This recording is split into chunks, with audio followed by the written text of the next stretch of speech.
What up tout le monde, bienvenue à un nouvel épisode du LDM Podcast, la discussion média avec votre animateur Marc Aristide. De quoi qu'on va parler aujourd'hui? On va parler du sujet dans les mains du diable. Pourquoi j'ai choisi un tel titre? C'est pour discuter de ce que ça donne quand les gens sont prêts à vendre leur âme pour avoir du succès. Dans la musique, comme dans les films, on commence à voir de plus en plus les signes de différents traits au satanisme, au culte sombre. Avant de la musique, c'était pas vraiment présent.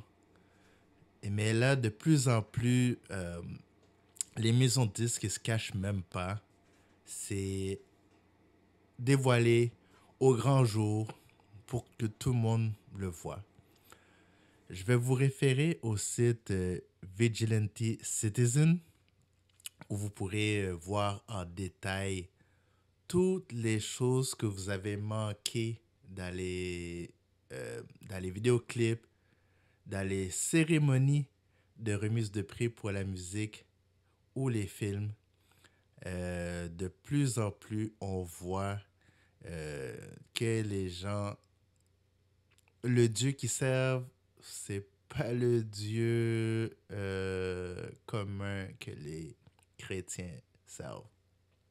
Moi, je suis pas la personne la plus chrétienne, la plus pratiquante, mais en se penchant sur la question, on peut voir que de plus en plus, les artistes, les acteurs, les comédiens, pas juste les films, certaines séries télévisées aussi, euh, ont des gens qui, euh, qui roulent depuis un certain temps dans dans la franc-maçonnerie, des gens euh, qui sont membres de toutes sortes de cultes sombres.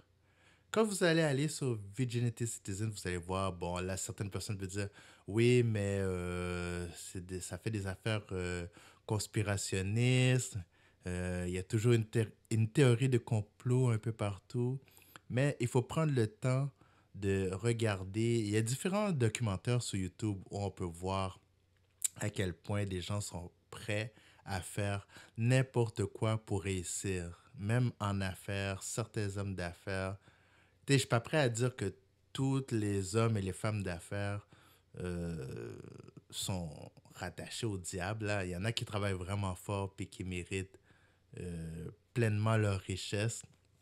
Mais il y en a pour qui que quand c'est une réussite puis qu'ils deviennent des overnight celebrities, que c'est un overnight success, il faut se poser des questions. Quand l'argent et le succès viennent très rapidement, demandez-vous à qui ces gens-là sont associés. Moi, je préfère admirer quelqu'un qui bûche depuis longtemps, qui est sur le grind, qui est sur son assaut, puis qui atteint le sommet, comparé à une personne qui l'a eu facile, tout cuit dans le bec.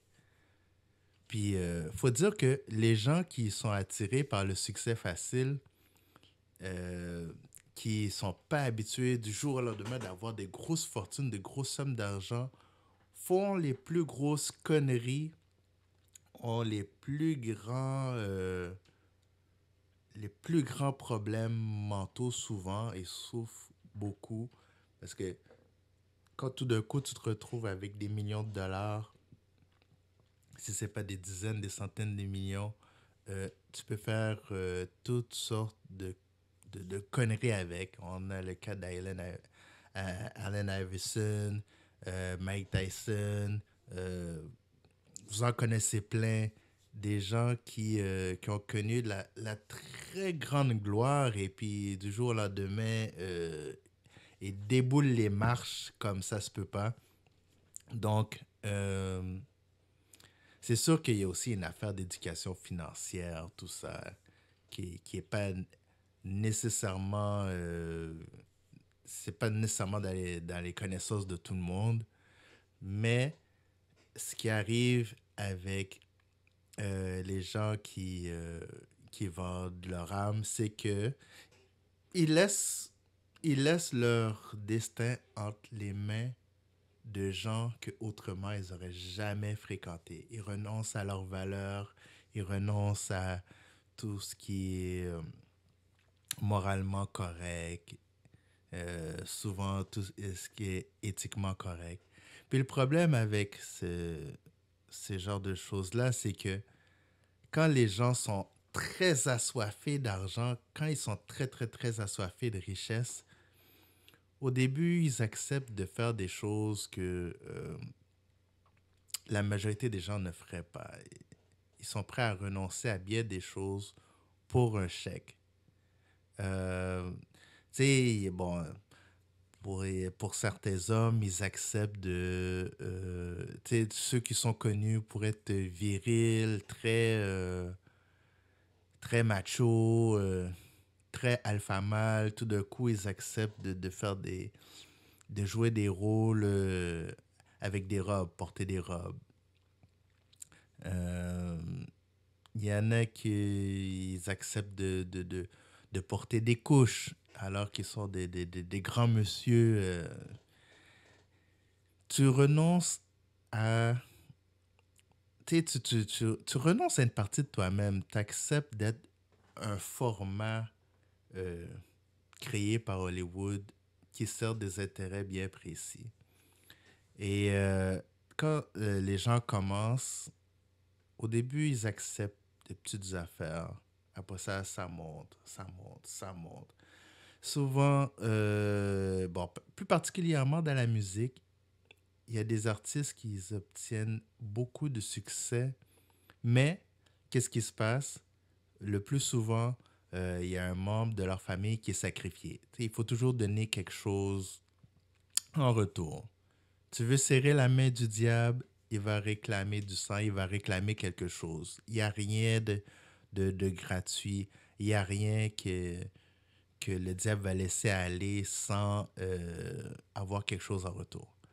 Donc, malheureusement, surtout dans les hip-hop, quand un artiste réussit de manière spectaculaire, peu de temps après, on entend qu'un membre de leur famille euh, meurt, disparaît. Après ça, un autre membre. Comme un artiste peut perdre son père. Après ça, tout d'un coup, la mère s'en va. D'autres artistes, c'est un enfant après l'autre. Ils acceptent des situations que personne accepterait. Maintenant, je ne peux pas généraliser. Mais c'est quand même curieux, souvent, comme je pense une des personnes qui l'a avoué, mais après longtemps quand même, là, Kanye West, il a dit que sa mère a été un sacrifice. Que Kanye West, qui est milliardaire, a perdu sa mère dans le processus. Est-ce que ça valait vraiment la peine? Je pense que jusqu'à aujourd'hui, Kanye West, tu sais, il n'a pas fini de pleurer sa mère, là. Il est grandement troublé. Et puis Kanye West, c'est une personne qui se réveille, qui, depuis, je pourrais pas dire exactement le nombre d'années, mais là, ça fait quand même quelques années que, tu sais, il a vu que, euh, tu sais, dans le fond, il y a rien à récolter vraiment avec Satan. Puis là, il essaye de retourner à la lumière, mais qu'est-ce qui arrive avec les gens quand tout d'un coup, ils essayent de regagner leur âme? On leur fait passer pour des fous. Les médias les démonisent. On essaie de détruire leur personnalité, leur caractère. On essaie de les détruire mentalement. On peut essayer de les détruire physiquement aussi. Euh, à un moment donné, ça peut aller jusqu'à l'assassinat.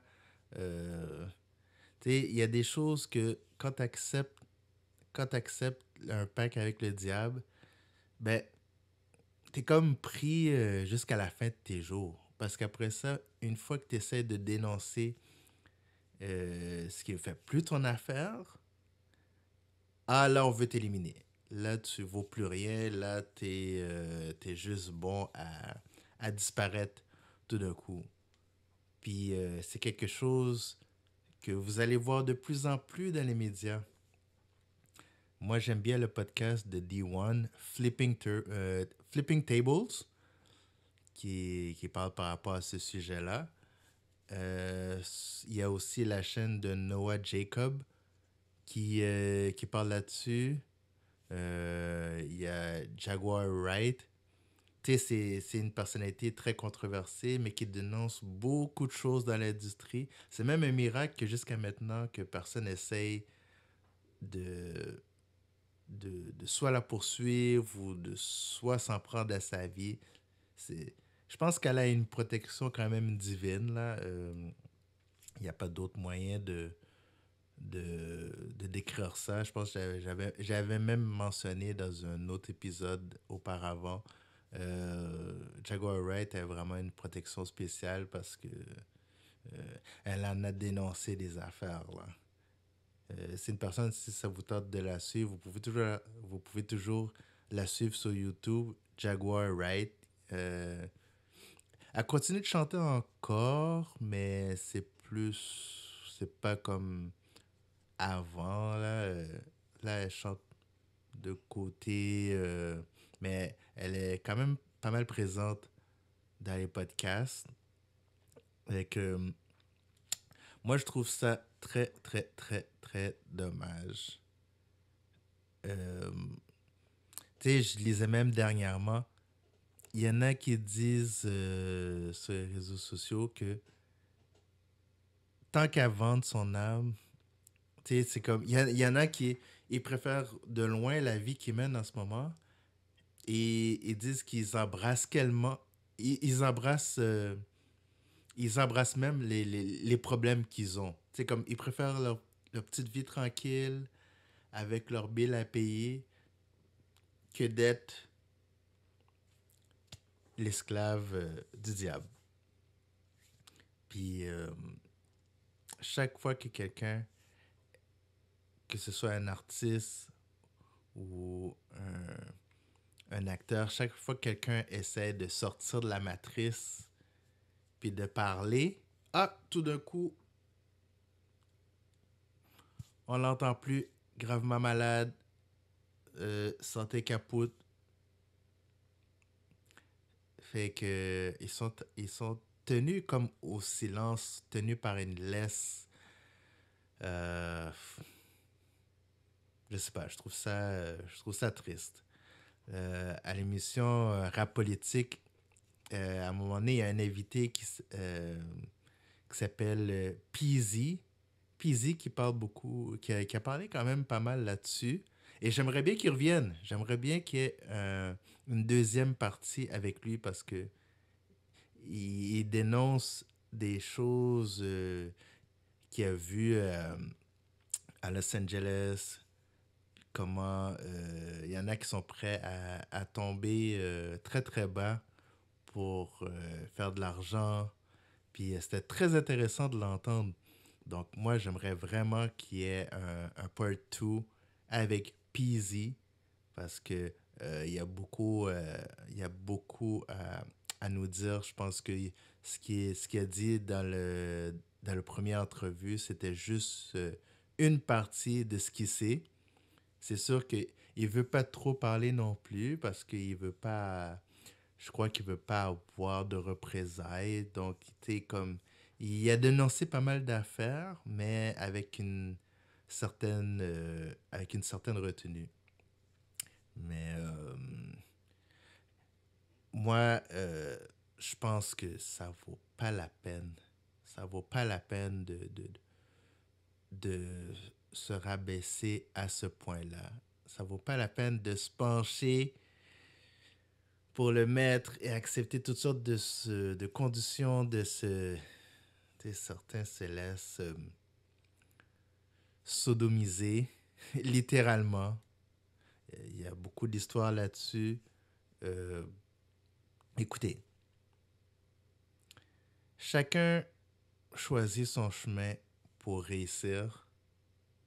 Moi, je pense encore que ça vaut la peine de travailler plus fort à la sueur de son front, de suivre toutes les étapes, étape après étape, pour atteindre le succès que d'avoir des raccourcis. Parce que les raccourcis finissent toujours par rattraper tôt ou tard. Si vous choisissez de vous associer à des gens louches qui vous font des très grosses promesses, mais qui demandent des sacrifices bizarres, qui vous demandent de suivre des rituels dont il est très dur de sortir après, est-ce que ça aura vraiment valu la peine? Fait que je vous laisse sur cette réflexion.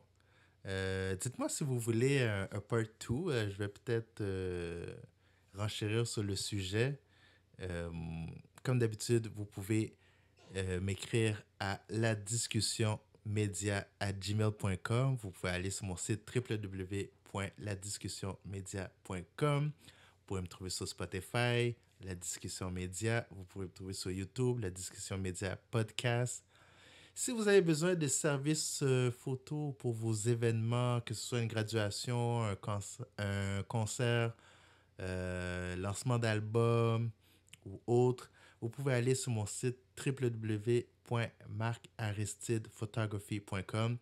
Si vous êtes intéressé à des photos spécifiquement de mode, ou si vous recherchez un photographe pour des événements liés à la mode, vous pouvez me contacter sur mon site www.magmi-webmagazine.com. Vous allez voir mon portfolio. Il me fera plaisir de discuter avec vous des services que je peux vous donner. Et sur ce, on se revoit à un prochain épisode. Portez-vous bien. Ciao.